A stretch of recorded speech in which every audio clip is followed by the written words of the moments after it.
Companies Act, Section 447, Punishment for Fraud.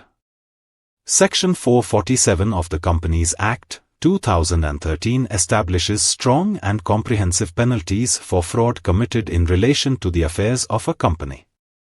This section is a major safeguard against corporate misconduct, ensuring that individuals who deceive, manipulate, or abuse their positions to gain unlawful benefits face strict legal consequences. The provision not only focuses on financial loss but also covers actions that harm the company, its shareholders, creditors, and even the general public. 1. Severe penalties for fraud of significant value.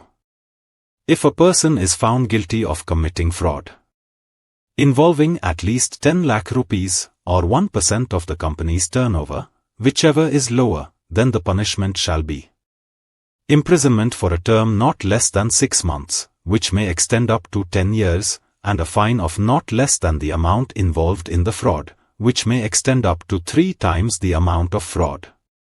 Thus, the higher the fraud value, the stronger the financial penalty. 2. Enhanced punishment when public interest is involved. Where the fraudulent act affects depositors, shareholders at large, the wider economy, public confidence in the corporate sector, then the offense becomes more serious. In such cases, minimum imprisonment increases to 3 years. This ensures strong deterrence and protection for the general public.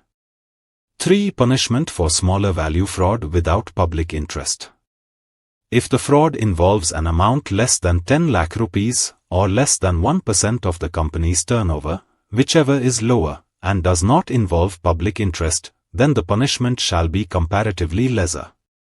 Imprisonment up to 5 years, or fine up to 50 lakh rupees, or both. This graded structure ensures penalty proportionality based on seriousness and scale of the offense. 4. Liability beyond criminal punishment.